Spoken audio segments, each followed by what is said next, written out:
Hello friends, welcome back to Anveshara channel. आज हम लोग पढ़ेंगे परिंदे कहानी का पार्ट 2। ठीक है, पार्ट 1 हम लोगों ने पढ़ लिया था। ठीक है, तो आज हम लोग पार्ट 2 पढ़ेंगे। ठीक है, चलिए पढ़ना स्टार्ट करते हैं। देखिए, सुबह बदली छाई थी। लतिका के खिड़की खोलते ही धुंध का गुब्बारा सा भीतर घुस आया। ठीक है, तो लतिका ने जैसे ही खिड़की खोला, ठीक है, तो जो फॉग होता है, ठीक है, वो गुब्बारा सा भीतर घुस आया। ठीक है, जैसे रात भर दीवार के सहारे सर्दी में ठिठुरता हुआ वह भीतर आने की प्रतीक्षा कर रहा हो। ठीक है, तो जो फॉग था, ठीक है, उसके बारे में लेखक ने कहा है कि वो मतलब ऐसा लग रहा था कि रात भर दीवार के सहारे, ठीक है, सर्दी में ठिठुरता हुआ भीतर आने का प्रतीक्षा कर रहा हो।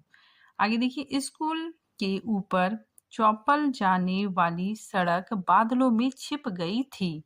केवल चौपल का क्रॉस धुंध के पर्दे पर एक दूसरे को काटती हुई पेंसिल की रेखाओं सा दिखाई दे रहा था। ठीक है, तो चारों तरफ पूरा फॉग था। ठीक है, आगे देखिए, लतिका ने खिड़की से आंखें हटाई तो देखा कि करीमुद्दीन चाय की ट्रे लिए खड़ा है। ठीक है, करीमुद्दीन मिलिट्री में अदली रह चुका है। ठीक है, इंपॉर्टेंट है। देखिए, जो करीमुद्दीन है वो मिलिट्री में अदली रह चुका है, इसीलिए ट्रे मेज पर रखकर अटेंशन की मुद्रा में खड़ा हो गया। ठीक है, फिर आगे देखिए, लतिका झटके से उठ बैठी। सुबह से आलस करके कितनी बार जाकर वह सो चुकी है। अपनी खिसियाहट मिटाने के लिए लतिका ने कहा, बड़ी सर्दी है आज, बिस्तर छोड़ने को जी नहीं चाहता। ठीक है, तो ये बातें लतिका करीमुद्दीन से कर रही है। ठीक है, तो करीमुद्दीन कहता है कि अजी मेम साहब, अभी क्या सर्दी आई है। बड़े दिन में देखना, बड़े दिन मतलब क्रिसमस के दिन। ठीक है, तो बड़े दिन में देखना कैसे दांत कटकटाते हैं। ठीक है, और करीमुद्दीन अपने हाथों को बगलों में डालते हुए इस तरह सिकुड़ गया जैसे उन दिनों की कल्पना मात्र से उसे जाड़ा लगना शुरू हो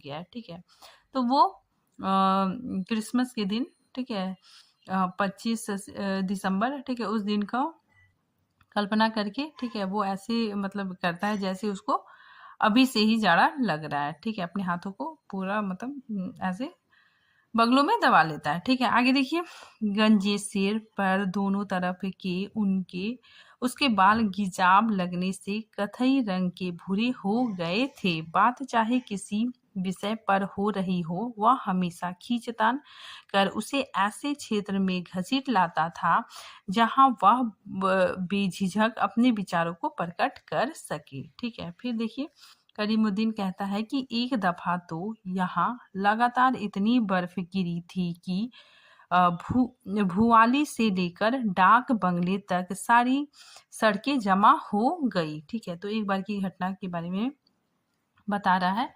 करीमुद्दीन लतिका को। ठीक है, फिर आगे वो कहता है कि इतनी बर्फ थी मेम साहब कि पेड़ों की टहनियां तक सिकुड़कर तनों से लिपट गई थी, बिल्कुल ऐसे। और करीमुद्दीन नीचे झुककर मुर्गा सा बन गया। ठीक है, फिर आगे लतिका पूछती है कि कब की बात है। ठीक है, लतिका ने पूछा, अब यह तो जोड़ हिसाब करके ही पता चलेगा। ठीक है, तो करीमुद्दीन कहता है कि अब यह तो जोड़ हिसाब करके ही पता चलेगा। ठीक है, मीम साहब, लेकिन इतना याद है कि उस वक्त अंग्रेज बहादुर यही थे। ठीक है, तो ये याद रखिएगा आप लोग, ये जिस समय का बात बता रहा है, ठीक है, तो वो वक्त अंग्रेज बहादुर का समय था। ठीक है, तो वही बोल रहा है कि उस वक्त अंग्रेज बहादुर यही थे। कंटोनमेंट की इमारत पर कौमी झंडा नहीं लगा था। ठीक है, बड़े जवान थे ये अंग्रेज। ठीक है, तो ये बताता है कि बड़े जवान थे ये अंग्रेज, 2 घंटे में ही सारी सड़कें साफ करवा दी। उन दिनों एक सीटी बजाते ही 50 घोड़े वाले जमा हो जाते थे। ठीक है, तो अब सारे शेड मतलब जहाँ घोड़े रहते हैं, ठीक है, वो शेड खाली पड़ा हुआ है। ठीक है, तो करीमुद्दीन कहता है कि अब सारे शेड खाली पड़े हैं वे लोग अपनी खिदमत भी करवाना जानते थे, अब तो यह उजाड़ हो गया है। ठीक है, तो वो कहता है कि अब तो ये उजाड़ हो गया है। करीमुद्दीन उदार भाव से बाहर देखने लगता है। ठीक है, आगे देखिए। आज यह पहली बार नहीं है जब लतिका करीमुद्दीन से उन दिनों की बातें सुन रही है जब अंग्रेज बहादुर ने इस स्थान को स्वर्ग बना रखा था। ठीक है, फिर आगे देखिए। आप छुट्टियों में इस साल भी यहीं रहेंगी मेम साहब। ठीक है, तो करीमुद्दीन पूछता है कि आप छुट्टियों में ये साल भी यहीं रहेंगी। ठीक है, तो फिर लतिका कहती है कि दिखता तो कुछ ऐसा ही है करीमुद्दीन, तुम्हें फिर तंग होना पड़ेगा। ठीक है, क्या कहती है मेम साहब? फिर करीमुद्दीन कहता है कि क्या कहती हैं मेम साहब, आपके रहने से हमारा भी मन लग जाता है। ठीक है, वरना छुट्टियों में तो यहाँ कुत्ते लौटते हैं। ठीक है, तो बोलता है कि आपके रहने से मेरा मन भी लगा रहता है। ठीक है, और छुट्टियों में यहाँ पे सिर्फ कुत्ते मतलब चलते हैं। ठीक है, फिर आगे देखिए। तुम फिर लतिका कहती है कि तुम आज जरा मिस्त्री से कह देना कि इस कमरे की छत की मरम्मत कर जाए। पिछले साल बर्फ का पानी दरारों से टपकता रहता था। लतिका को याद आया कि पिछले सर्दियों में जब कभी बर्फ गिरती थी तो उसे पानी से बचने के लिए रात भर कमरे के कोने में सिमट कर सोना पड़ता था। ठीक है, तो लतिका को ठीक है याद आता है कि पिछले सर्दियों में ठीक है जो बर्फ का पानी है ठीक है वो टपकता था। इसके वजह से लतिका पानी से बचने के लिए कमरे में ठीक है कोने में सिमट कर सोती थी। ठीक है, आगे करीमुद्दीन चाय की ट्रे उठाता हुआ बोलता है कि ह्यूबर्ट साहब तो शायद कल ही चले जाएं। ठीक है, कल रात उनकी तबीयत फिर खराब हो गई। आधी रात के वक्त मुझे जगाने आए थे, कहते थे छाती में तकलीफ है, उन्हें यह मौसम नहीं रास आता। ठीक है, मतलब उन्हें ये मौसम सूट नहीं करता। ठीक है, ह्यूबर्ट को ये मौसम सूट नहीं करता। ठीक है, ये बात करीमुद्दीन लतिका से कहता है। ठीक है, आगे कह रहे थे कि ठीक है फिर आगे करीमुद्दीन कहता है कि कह रहे थे कि लड़कियों की बस में वह भी कल ही चले जाएंगे। ठीक है, आगे देखिए। करीमुद्दीन दरवाजा बंद करके चला गया। ठीक है, लतिका की इच्छा हुई कि ह्यूबर्ट के कमरे में जाकर उसकी तबीयत की पूछताछ कर आए, किंतु फिर ना जाने क्यों स्लीपर पैरों में टंगे रहे और वह खिड़की के बाहर बादलों को उड़ता हुआ देखती हुई ह्यूबर्ट का चेहरा जब उसे देखकर सहमा सा दयनीय हो जाता है तब उसे लगता है कि वह अपनी मूक निरीह याचना में उसे कोस रहा है। ठीक है, ना वह उसकी गलतफहमी को दूर करने का प्रयत्न कर पाती है और ना ही उसे अपनी विवशता की सफाई देने का साहस होता है। ठीक है, उसे लगता है कि इस जाले से बाहर निकलने के लिए वह धागे के जिस सिरे को पकड़ती है वह खुद एक गांठ बनकर रह जाती है। ठीक है, तो इसमें लतिका सोचती है ठीक है अब ह्यूबर्ट के पास जाने के लिए ठीक है उसकी तबीयत कैसी है ये पूछने के लिए, लेकिन वो जा नहीं पाती है। ठीक है, और वो खिड़की से बाहर बादलों को देखती है। ठीक है, और फिर वो सोचने लगती है कि ह्यूबर्ट ने जो प्रेम पत्र लिखा था ठीक है उसका लतिका ने कोई भी जवाब नहीं दिया। ठीक है, और ना ही उसको मना किया। ठीक है, तो उसी चीज को लतिका सोचते हुए कहती है कि उसे लगता है कि इस जाले से बाहर निकलने के लिए वह धागे के जिस सिरे को पकड़ती है वह खुद एक गांठ बनकर रह जाती है। ठीक है, आगे देखिए। बाहर बूंदाबांदी होने लगी थी। ठीक है, कमरे के टीन की छत खटखट बोलने लगी। लतिका पलंग से उठ खड़ी हुई, बिस्तर को ताहा कर बिछाया, फिर पैरों में स्लीपर को घसीटते हुए वह बड़े आईने तक आई और उसके सामने स्टूल पर बैठकर बालों को खोलने लगी। ठीक है, किंतु कुछ देर तक कंघी बालों में ही उलझी रही और वह गुमसुम सी शीशे में अपना चेहरा ताक रही थी। ठीक है, करीमुद्दीन को फिर वो सोच रही है, लतिका सोच रही है कि करीमुद्दीन को यह कहना याद ही नहीं रहा कि धीरे धीरे आग जलाने की लकड़ियां जमा कर ले। ठीक है, इन दिनों सस्ते दामों पर सूखी लकड़ियां मिल जाती है। पिछले साल तो कमरा धुएं से भर जाता था, जिसके कारण कपकपाते जाड़े में भी उसे खिड़की खोलकर ही सोना पड़ता था। ठीक है, फिर आगे लतिका सोचती है कि आईने में लतिका ने अपना चेहरा देखा, वह मुस्कुरा रही थी। ठीक है, पिछले साल अपने कमरे की सीलन और ठंड से बचने के लिए कभी कभी वह मिस वुड के खाली कमरे में चोरी चुपके सोने चली जाया करती थी। ठीक है, मिस वुड का कमरा बिना आग के भी गर्म रहता था। उनके गदीले सोफे पर लेटते ही आंखें लग जाती थी। कमरा छुट्टियों में खाली पड़ा रहता, किंतु मिस वुड से इतना नहीं होता कि 2 महीने के लिए उसके हवाले कर जाए। हर साल कमरे में ताला ठोक जाती है। ठीक है, वह तो पिछले साल गुसल खाने मतलब बाथरूम, ठीक है, स्नान घर, ठीक है, तो पिछले साल गुसल खाने में भीतर की साकल देना भूल गई, मतलब ताला लगाना मिस वुड भूल गई। ठीक है, जिससे लतिका चोर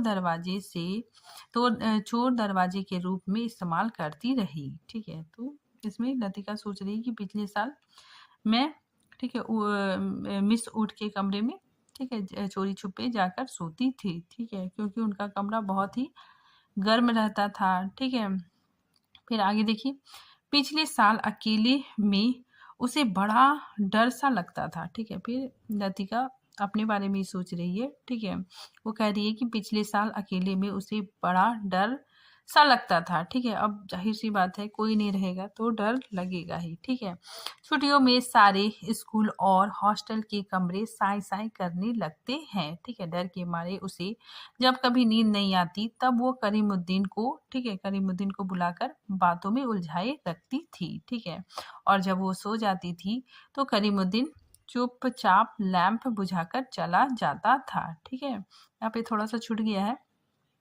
तो फिर आगे देखिए, कभी कभी बीमारी का बहाना करके वह डॉक्टर को बुला भेजती थी। ठीक है, तो लतिका कभी कभी बीमारी का बहाना करके डॉक्टर को बुलवा लेती थी। ठीक है, और बाद में बहुत जिद करके दूसरे कमरे में उनका बिस्तर लगवा देती थी। ठीक है, फिर आगे देखिए, लतिका ने कंघे से बालों का गुच्छा निकाला और उसे बाहर फेंकने के लिए वह खिड़की के पास आ खड़ी हुई। बाहर छत की ढलान से बारिश के जल की मोटी सी धार बराबर लॉन पर गिर रही थी। ठीक है, तो बाहर बारिश हो रहा था। ठीक है, तो छत से बारिश गिर रहा था। ठीक है, फिर आगे देखिए, मेघा आच्छादन आकाश में सरकते हुए बादलों के पीछे पहाड़ियों के झुंड कभी उभर आते थे, कभी छिप जाते थे। ठीक है, तो वहाँ पे लतिका देख रही है। ठीक है, तो वहीं का बता रही है कि मेघ में बादल की वजह से जो पहाड़ियां हैं, ठीक है, तो पहाड़ी का जो झुंड है वो कभी दिखता है तो कभी नहीं दिखता है। ठीक है, आगे देखिए, मानो चलती हुई ट्रेन से कोई उन्हें देख रहा हो। लतिका ने खिड़की से सिर बाहर निकाल लिया। ठीक है, हवा के झोंके से उसकी आंखें छेप गई। ठीक है, उसे जितना काम याद आते हैं उतना ही आलस्य घना होता जाता है। बस की सीटें रिजर्व कराने के लिए चपरासी को रुपए देने हैं। ठीक है, ये सब बातें लतिका सोच रही है। ठीक है, जो सामान हॉस्टल की लड़कियां पीछे छोड़ जा रही है उन्हें गोदान में रखवाना होगा। कभी कभी तो छोटी क्लास की लड़कियों को पैकिंग करवाने के काम में भी उसे हाथ बटाना पड़ता था। ठीक है, वह इन कामों से उबती नहीं थी। ठीक है, तो लतिका इन कामों से उबती नहीं थी। धीरे धीरे सब निपटते जाते हैं।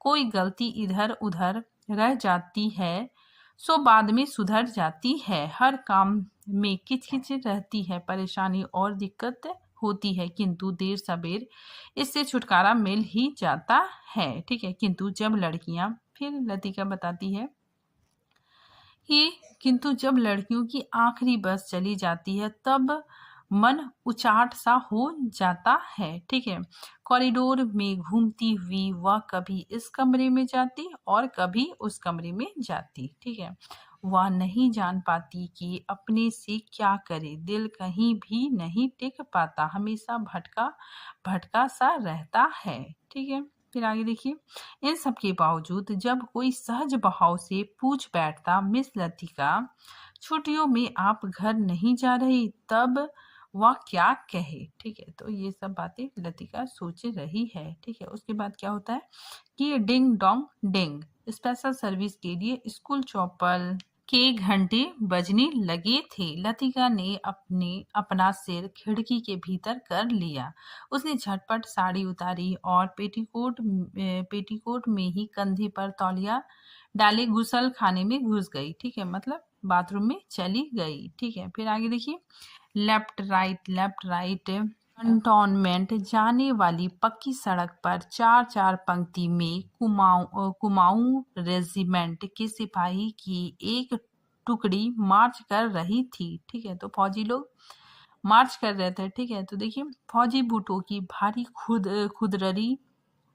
खुदरी आवाजें स्कूल चौपल की दीवारों से टकराकर भीतर प्रेयर हॉल में गूंज रही थी। ठीक है, तो जो सिपाही लोग, ठीक है, मार्च ये सब कर रहे थे, तो वो सारी आवाजें प्रेयर हॉल में गूंज रही थी। ठीक है, आगे देखिए, blessed are the meek, father Elmond एक एक शब्द चबाते हुए खखारते स्वर में सरमन ऑफ द माउंट पढ़ रहे थे।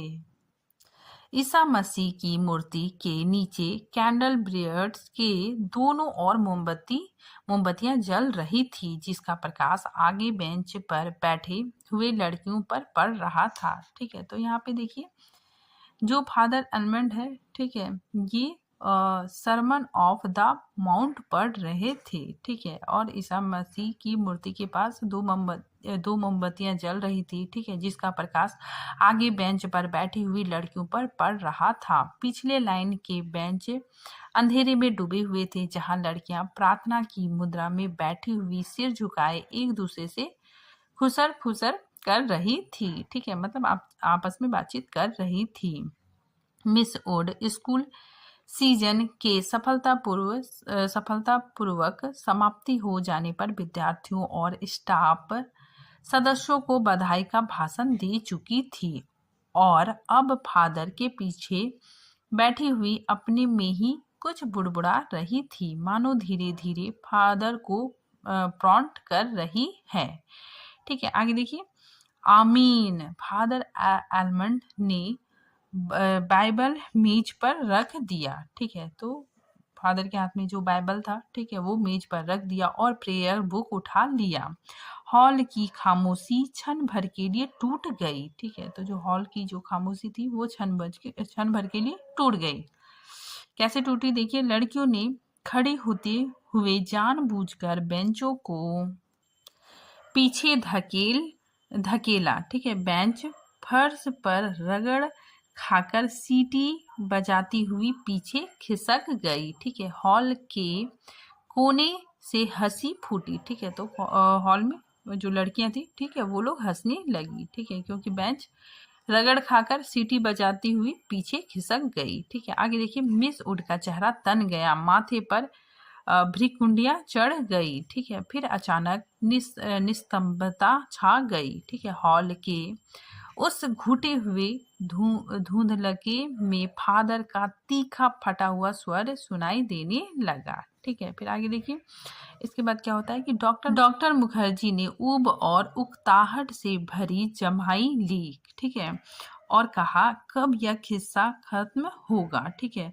उसने इतने ऊंचे स्वर में लतिका से पूछा कि वह सकुचाकर दूसरी ओर देखने लगी। ठीक है, स्पेशल सर्विस के समय डॉक्टर मुखर्जी के होठों पर व्यंग्यात्मक मुस्कान खेलती रहती और वह धीरे धीरे अपनी मूंछों को खींचता रहता। ठीक है, आगे देखिए, फादर एलमंड की वेशभूषा देखकर लतिका के दिल में गुदगुदी सी दौड़ गई। ठीक है, फिर लतिका अपना याद कर रही है कि जब वो छोटी थी तो अक्सर यह बात सोचकर विस्मय हुआ करती थी, ठीक है, यह बात सोचकर आश्चर्य हुआ करती थी कि क्या फादर लोग सफेद चोगे के नीचे कुछ नहीं पहनते, अगर धोखे से वह ऊपर उठ जाए तो, ठीक है। तो ये बात, ठीक है, लतिका सोच रही है, ठीक है, जब वो छोटी थी तो वो ऐसी बातें सोचती थी, ठीक है। आगे देखिए, लेफ्ट लेफ्ट लेफ्ट मार्च करते हुए फौजी बूट चौपल से दूर होते जा रहे थे, केवल उसकी गूंज हवा में शेष रह गई, ठीक है। इसके बाद फिर हिम नंबर 117, फादर ने प्रार्थना बुक खोलते हुए कहा, ठीक है। तो जो फादर के पास प्रार्थना बुक था, ठीक है, उसको खोलते हुए पेज नंबर बताया 117, ठीक है, और खोलते हुए कहा कि हॉल में प्रत्येक लड़की ने डेस्क पर रखी हुई हिम बुक खोल ली, ठीक है। तो हर लड़की हिम बुक खोल ली। पन्ने के उलटने की कड़कड़ाहट फिसलती हुई एक सिरे से दूसरे सिरे तक फैल गई, ठीक है। आगे के बेंच से उठकर ह्यूबर्ट पियानो के सामने स्टूल पर बैठ गया, ठीक है। संगीत शिक्षक होने के कारण हर साल स्पेशल सर्विस के अवसर पर उसे कोयर के संग पियानो बजाना पड़ता था, ठीक है। तो ह्यूबर्ट को, ठीक है, कोयर के संग पियानो बजाना पड़ता था, ठीक है। ह्यूबर्ट हमेशा ऐसा ही किया करता था, ठीक है। कनखियों से हॉल की ओर देखते हुए अपने कांपते हाथ से हिम बुक खोली, ठीक है।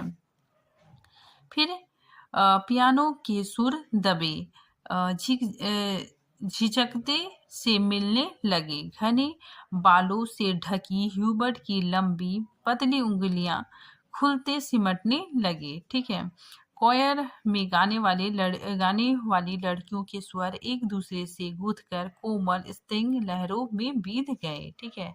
लतिका को लगा उसका जूड़ा ढीला पड़ गया है, ठीक है। तो लतिका को लगा कि उसका जो जूड़ा उसने बनाया है, ठीक है, वो ढीला पड़ गया है, मानो गर्दन के नीचे झूल रहा है। मिस वुड से आंखें बचा लतिका ने चुपचाप बालों में लगे क्लिप को कसकर खींच दिया, ठीक है। तो उसने अपने क्लिप से जुड़ा ठीक से बना लिया, ठीक है। आगे देखिए, बड़ा झक्की आदमी है, सुबह मैंने ह्यूबर्ट को यहाँ आने से मना किया था, फिर भी चला आया, ठीक है। तो डॉक्टर कहता है ह्यूबर्ट के बारे में कि बड़ा झक्की आदमी है, ठीक है, सुबह मैंने इसे मना किया था आने के लिए, फिर भी ये चला आया, ठीक है। फिर आगे देखिए, लतिका को करीमुद्दीन की बात याद हो आई, ठीक है। रात भर ह्यूबर्ट को खांसी का दौरा पड़ा था, कल जाने के लिए कह रहे थे, ठीक है। फिर आगे देखिए, लतिका ने सिर टेढ़ा करके ह्यूबर्ट के चेहरे की एक